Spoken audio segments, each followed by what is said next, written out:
मेरे भक्तों के कमेंट में उन्होंने कमेंट डाले थे कि किन नीति नियमों का पालन करें। तो आज मैं आपको बताने जा रहा हूँ। पहला नियम ये है कि स्मरण और समर्पण। स्मरण और समर्पण ये होता है जैसे हम अपने माता पिता को या भाई बहनों को याद करते हैं, उनका जाप करें चाहे ना करें, मुंह में हम बोलें चाहे ना बोलें, हमारे मन में वो होते ही हैं। ऐसे ही हनुमान जी की हमने आराधना करनी है, उनका स्मरण करना है, ठीक है। और समर्पण, समर्पण का मतलब है जैसे हम अपने माता पिता के लिए, अपने भाई बहनों, अपने परिवार के लिए समर्पित होते हैं, वैसे ही हनुमान जी के लिए समर्पित होना है हमने पूरे आदर भाव से।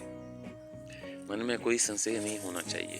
खाने पीने के नियमों में ये है कि आपने मांस, मीट, मछली, शराब, दारू, धूम्रपान, पर स्त्री, इनसे तो जैसे दूर रहना है जैसे सांप से दूर रहते हैं। ये तो आपके लिए बहुत ही निषेध है।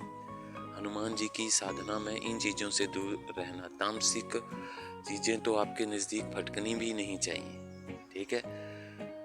और कई हमारे गुरुदेव या हमारे गुरुजन ये बताते हैं, बड़े लोग, विद्वान लोग ये बताते हैं कि लहसुन प्याज नहीं खाना चाहिए। लेकिन देखिए, आम परिवार में लहसुन प्याज तो बनता ही है, वो डलता ही है सब्जियों में। तो अगर कोई छोड़ना चाहे, किसी की समर्थ है तो छोड़ सकता है, नहीं छोड़ना चाहे तो ना छोड़े, वो उस पर डिपेंड है। लेकिन छोड़ दें तो अच्छी बात है। मांस, मीट, मछली, शराब, दारू, धूम्रपान, ये चीज़ें तो निंदनीय है, बिल्कुल दूर रहना है। पर स्त्री से तो बिल्कुल दूर रहना है, ठीक है। तो ये कड़ा नियम है, ठीक है। तो और जैसे आप साधारण गृहस्थ हैं, आपकी शादी हो चुकी है, तो साधारण गृहस्थी का जीवन जी सकते हैं, वो ब्रह्मचार्य ही कहलाएगा।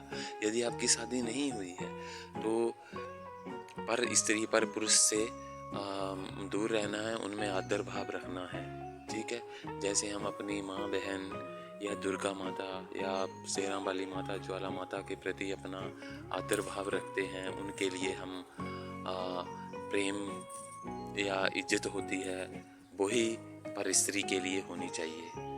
तो यही नियम थे।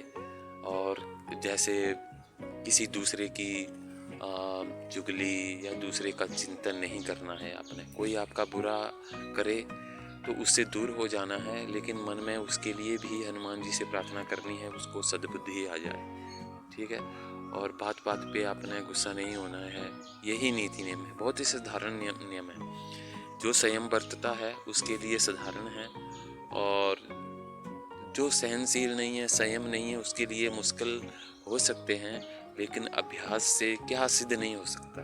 अभ्यास करें इन नियमों का और कोशिश करें, धीरे धीरे हनुमान जी से प्रार्थना करें। अगर आप इन चीज़ों को नहीं छोड़ पा रहे हैं तो हनुमान जी से प्रार्थना करें, बहुत ही सरल हो जाएगा।